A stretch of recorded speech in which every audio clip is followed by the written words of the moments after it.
आइए हम एक्जिमा की औषधि के बारे में बात करते हैं, जहां दाद जैसा हो जाता है और बड़ी खतरनाक बीमारी है।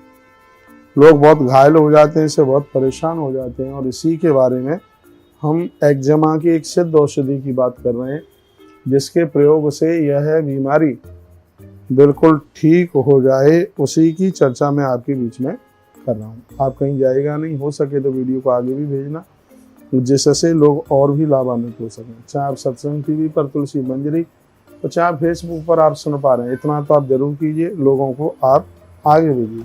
आपको एक्जिमा की कुछ सिद्ध औषधि की बात आपको कर रहा हूँ, इसको आप जरूर सुन लीजिए। गंधक, पान की जड़ और नीला थोता, ये तीनों चीजें लेंगे आप। गंधक, इसको बनाने की भी विधि मैं आपको निवेदन करूंगा। ये बनने के बाद पॉइजन जैसा हो जाता है, इसलिए इसमें बहुत सावधानी बरतनी है। गंधक, पान की जड़ और नीला थोता, ये तीनों वस्तुएं समभाग में अर्थात 100-100 ग्राम आप ले लें और तीनों को खल्लड़ में वगैरह में इसको कूट लें, बारीकी से कूट लें। फिर इसको बारीक कपड़े या चलनी में इसको छान लें। इस दवा को एक ही बार में प्रयोग नहीं लाना है, 2-3 बार में ये सब ठीक हो जाएगा। फुंसियों की जो आपको हो गई हैं, उसी में ये दवा मीठे तेल में, मीठा तेल कहते हैं तिल के तेल को, तिल का तेल भी ले सकते हैं और मूंगफली का भी तेल ले सकते हैं, दोनों में जो उपलब्ध हो जाए वह आप ले लीजिए। इसमें मिला करके इसको मलहम बना लें। इस मलहम को फुंसियों पर धीमे धीमे लगाइए। इसमें जलन होगी, थोड़ा आपको सहन करना पड़ेगा, जलन होगी इसमें। दवा लगाने के बाद धूप में बैठ जाएं। सूर्य भगवान की किरणें फुंसियों पर पड़नी चाहिए बिल्कुल। जब तक जलन सहन करने योग्य हो तब तक धूप में आप बैठें। इसके बाद गोबर लगाकर, गौ माता का गोबर लगाएं उसके ऊपर, और उसके तत्पश्चात हल्के पानी से फिर उसको आप धो डालें। फुंसियों पर जितनी दवा चिपक जाए उसे ना निकालें, थोड़ी सूजन वगैरह भी आ सकती है। 3-4 दिन में दर्द बंद हो जाएगा और यह बीमारी खत्म हो जाएगी। यदि फुंसियों से पानी आना बंद नहीं हुआ है तो इसको दूसरी बार फिर इसी विधि के साथ इस दवाई को आप लगाएं, तो यही दवाई आपको बिल्कुल ठीक कर देगी। आपको मतलब जिनको भी ये एक्जिमा की दवाई, यह बीमारी है, पहले इसको दाद समझ लिया जाता है, लेकिन ये इतनी खतरनाक बीमारी है कि भीतर तक ये फैल जाती है।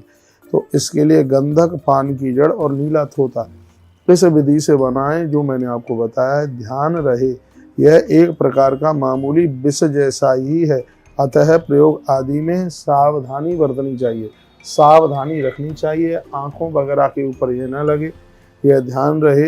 यह दवाई इतनी अद्भुत है, लोगों के ऊपर इसको यूज किया गया है, तो इसको प्रयोग में लिया गया और लोग बिल्कुल ठीक हो गए।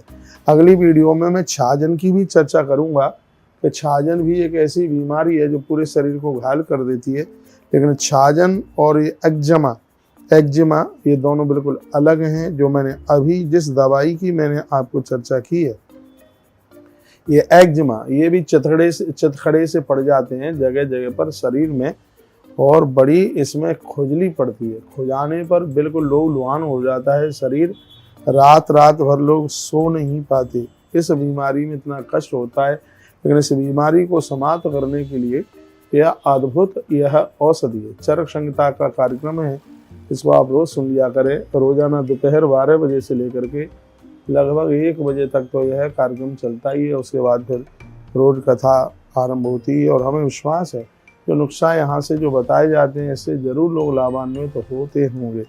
जिनको भी है कहीं कोई किसी भी प्रकार की दिक्कत है, तो उनके आप यह सहयोगी बन सकते हैं। और मैं ये कहूँगा कि हमारे और आपके जीवन में जो भी कुछ हो रहा है वो सब भगवान की कृपा से हो रहा है, परमात्मा की ही कृपा से हो रहा है। हम और आप सब बस एक माध्यम ही हो सकते हैं। ईश्वर ने हमको नौकरी दी है काम करने के लिए, सबको काम बांटे हैं कि तुम ये करो, तुम ये करो, तुम ये करो। सबको अपने अपने काम है। कोई ये कहे कि सब काम हम कर लें, जो आप कर सकते हो सकता है वो मैं ना कर पाऊँ, और जो मैं कर रहा हूँ हो सकता है वो आप ना कर पाए। बस भगवान की चाकरी, भगवान की सेवा, परमात्मा का कार्य समझ करके और बड़े उत्साह के साथ में अपने कर्म को गति दीजिए, अपने कर्म को जोड़ दीजिएगा। हम पूजा पाठ, भगवत चिंतन, हर्ष स्मरण इसलिए करते रहते हैं क्योंकि हमारे कर्म ठीक ठाक बने रहें और हम उत्साहित होकर के कार्य करते रहें। बस उसी के लिए। और हम ईश्वर से जुड़ते हैं, भगवान की प्रार्थना करते हैं, ठाकुर जी को वंदन करते हैं। और हम और आप ये जरूर सोचें कि हमें और आपको जो भी कुछ मिला है, मिल रहा है और मिलने वाला है, वो सब भगवान की कृपा से, ईश्वर की कृपा से ये सब प्राप्त हो रहा है। बहुत बहुत धन्यवाद आप सबका है, क्योंकि आप बराबर इन कार्यक्रमों को आप सुनते रहते हैं। आप एकादशी के बारे में पूछ रहे हैं, तो अभी मैंने 11 के बारे में वीडियो डाल दी गई है। इसका नाम सटतिला क्यों है, 2 वीडियो डाली गई हैं। इसमें 6 जगह पर तिल यूज किया जाता है, ये एकादशी तब ही पूरी होती है। वो 6 जगह कौन कौन सी हैं, वो सब वीडियो के साथ आप जरूर सुन लीजिएगा। तुलसी तपोवन गौशाला यूट्यूब चैनल को आप आशीर्वाद दीजिए।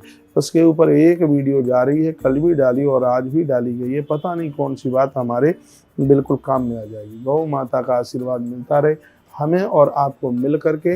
एक बहुत अद्भुत कार्य करना है, हम और आप जन्मे ही उसी काम के लिए हैं। चलो ठीक है, घर गृहस्थी का काम आप कर रहे हैं, बहुत अच्छी बात है, वह भी आपकी जिम्मेवारी है आपकी। थोड़ा वहाँ से भी निकल करके कुछ परहित के लिए, कुछ परमार्थ के लिए, कुछ प्रकृति के लिए, कुछ उनके लिए जिन्हें हम जानते भी नहीं, कुछ उनके लिए जो हमारे खानदानी नहीं है, उनके लिए भी हम कुछ कर सकें। ऐसा जीवन जीने के लिए